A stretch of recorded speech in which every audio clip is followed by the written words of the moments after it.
Hello, everyone. This is another Neurology Video Journal Club, and I'm again joined with my close colleague here at the University of Buffalo, State University in New York, Dr. Nicholas Silvestri. We both are neuromuscular neurologists. We both see a lot of myasthenia gravis patients. He probably sees a little bit more than I do, but we both have a lot of administrative duties as well. But we've done this before for neurology, the American Academy of Neurology. And this journal club is going to focus on one of our close colleagues' papers that was just published. Ali Habib, we know well. He's working with several colleagues in this study. He's out at UC Irvine, by the way, completely on the other side of the country on the West Coast. But what this study was, it looked at a 10-year study period that ended in 2020. So basically kind of the last decade, if you will, updating hospitalization and mortality data in myasthenia gravis. And they used two databases, the NIS database, a nationwide inpatient sample, which has been used in a lot of MG studies and other studies as well, such as hospitalizations for thymectomy or hospitalizations for IVIG use. That's been looked at in the past, but this one was concentrating on hospitalization and mortality data. In addition to that, they also looked at a Medicare-based limited data set sample because the NIS doesn't really follow patients longitudinally. But the LDS, this limited data set, you can actually extract length of stay data, rehospitalization rates. Obviously, it's based on older patients because it's Medicare. So patients above 65, they got data for that. And they kind of compared a few of the data points. Background. There's growing evidence that the prevalence of MG is increasing over time due to better case identification, populations living longer, so you're picking up older patients that you may not have in the past, developing myasthenia gravis. There's this clear pattern, by the way, of older men being a growing group in the myasthenia gravis overall population, and better treatments allowing patients to live longer. So that all could be increasing the prevalence. So when you see more recent prevalences, they're as much as triple kind of the old standby of 1 in 10,000 for myasthenia gravis. Maybe even 1 in 3,000 is what I'm getting at, 1 in 3,500. This was alluded to in the patient's first paragraph. So going to results, in the above context, it's not surprising that they found the number of hospitalizations for MG increasing to the tune of about 5%, just under that, 4.9% a year over this decade. And breaking it down to both crisis admissions and non-crisis admissions, exacerbations, if you will, both increased in that range, somewhere again in the 4 to 7% range each year. More than half of the hospitalizations were female. But when you looked at the older population, as I mentioned before, given that older male number in the overall population, when you looked at older patients, actually it was slightly a male predominance, around 54%, just so you know that. All right. By the way, in the older age groups, crisis was a reason for admission in about 30% for the Medicare database and right around 21% in the NIS database. I think that makes some sense as well. The ethnic breakdowns might be what is expected, except for Hispanics, which was at 9%, at least when you didn't look at the Medicare LDS database. That was heavily dominated by Caucasians. I guess that's just the way it is in that database. Hospitalization rates nearly doubled for the 65 to 84-year-old group and those 85 and above. So the major driver of this increase in hospitalizations was generally the older patients. And again, you know, older patients have comorbidities, are more likely perhaps to have some type of rough spot develop when their myasthenia gravis goes out of tune that forces a hospitalization. All right. How about mortality? And I'll let Dr. Silvestri pipe in just a moment, maybe after this section. But the mortality overall was well below the 5% figure that is often mentioned in casual conversations about MG mortality. It was 1.8% and a touch lower than some prior analyses that they mentioned. But realize that that 5% figure did show up in patients at or above 65. Again, not surprising given comorbidities and other things that could add to that mortality rate. But still, the rates that they had were lower than the 12 to 50% reported in German and Chinese series, unless you looked at the very high rates in the patients above 85. And obviously, these are patients that can be frail, have tenuous medical situations. Mortality rates there can run 30 to 40% if you look at these databases, and that's sort of what they saw. All right, Dr. Silvestri, do you have anything to add with that sort of background before we talk about what the paper adds? Yeah, thanks, Dr. Wolfe. I mean, I think a couple points. I mean, I think in terms of the increasing, number of cases of myasthenia, I mean, I certainly think it's probably more likely to be due to the aging population and better treatment of patients with myasthenia.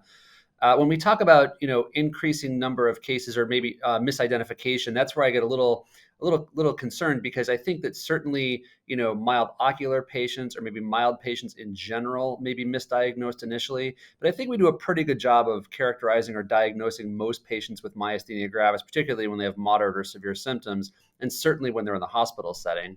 I also think with regards to the paper in general and the background you've so nicely laid out so far, I really do think this mirrors clinical practice in terms of percentages of patients that we're seeing in our own center that are hospitalized, the types of patients that we are seeing hospitalized in terms of those demographics, and thankfully the low mortality rate as well.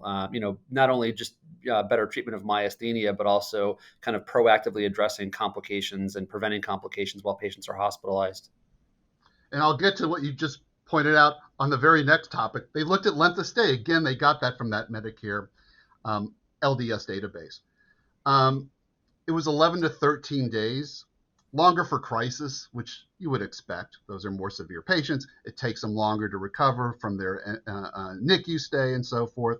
But the trend over time was shorter length of stays, which could be related, I think, to just earlier recognition that something aggressive needs to be done, instituting aggressive therapy earlier when patients are admitted with MG issues. I don't think we can attribute that improving length of stay that they saw over time to the newer agents because, again, the analysis ended at 2020. We only had one of the newer agents, eculizumab, approved at that point in time, and it really has not been used much in crisis. There are a couple of case reports, but I don't think it has to do with the newer agents. It's just better use of conventional therapy. Readmission rates. 20%, I really don't have much comment on that. Apparently, that's the range that's been seen. It was pretty steady through the overall study period that they looked at. The discharge numbers fell in 2020, likely pandemic related, and how emergency rooms, hospitals, and individuals were handling medical issues during that very, very rough time.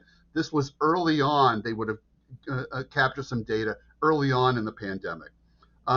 Just so you know, the MG discharge numbers, along with the hospitalizations, have been trending upward until sort of that last year of the analysis, 2020.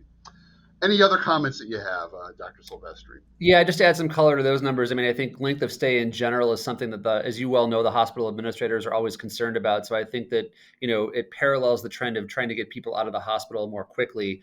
And I think it's probably, again, diagnosis of the problem, treatment of the problem, and ensuring patients are discharged safely with good follow-up. And in terms of your comment around the pandemic, that absolutely mirrors my clinical practice. I mean, I did everything I could to keep patients, especially those that were immunocompromised, out of the hospital in early 2020, save for those that went into frank crisis that obviously I couldn't keep at home. But I think, again, this is a nice example of how this paper, I think, actually mirrors clinical practice very nicely. And so just a couple final comments on what the paper adds. First, just talking about limitations of the study, and they mentioned some of these in the actual discussion. There's always a risk of misdiagnosis relying on ICD-10 and 9 codes. Their crisis classification was based on looking at other codes regarding respiratory support, which may have somewhat misclassified patients as crisis or non-crisis, especially if some of those respiratory issues weren't even entered into the databases at all. Some patients might have been misclassified. How about implications for clinicians? I think a main point here is MG is not just an immune-mediated disease that affects younger women. You need to be alert for especially older men who have developed the disease. And that's just on the diagnosis front itself. But they need to be managed with rational aggressiveness, this older group of patients, due to the potential burden as the hospitalization and the mortality figures from this study demonstrate. We have new agents available since 2017. Four of them have been approved just since 2021.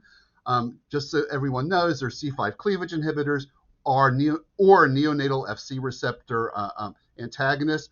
They have a good track record of efficacy and adverse events. So if your conventional therapy is not doing the trick, you need to consider those and keep in the back of your mind, if the patient is older, this higher rate of morbidity and mortality should things go wrong in MG. So treating them up front with agents that can work quickly in this aggressive manner does make sense, especially when conventional therapies are not working. Realize the mortality rates, again, are appreciably higher, no matter the database, in the elderly population, and it really, really escalates above age 85, okay? It's nice to see the trend of shorter length of stays over the study period. And again, I do think this speaks, as you mentioned, Dr. Silvestri, to the capabilities of our hospital systems and our healthcare workforce manning those hospital systems to more quickly respond to MG patients in duress. Any comments on that? And then I'll have a very brief comment at the end on what comes next. Yeah, no, I mean, I think this is a great study. I mean, I think there are always, inherent difficulties with claims-based research, but I think the investigators here did a really nice job of addressing those limitations. And I'd be really interested to see what a paper like this would look like in 10 years. So kind of in line with your comments, I mean, do the newer agents actually allow us to keep people out of the hospital, reduce their length of stay overall? In other words, are we getting better control of myasthenia? So I'm going to push Dr. Habib to do this again in about 10 years to see if there's been any change. My thoughts exactly. And so, I think analysis going forward, we can see what the exposure to some of these new medications might be in patients who do come into the hospital. Overall hospitalization rates, it would be great to see them come down. Mortality rates as well, it would be great to see. And also, I think, at least for, say, a period of 2020 to 2023, perhaps, there might be some more information to extract regarding how we handled the pandemic and so forth that may educate us for the next healthcare crisis that may impact the world or the United States alone and so forth. So it could provide some lessons for the next healthcare crisis. So those are two things I think that they could look at going forward. With that, I don't have any other comments. I think we're coming towards a close. Dr. Silvestri, any closing comments on your end? No, I think we covered everything, Dr. Wolfe. Thanks again for having me join you today.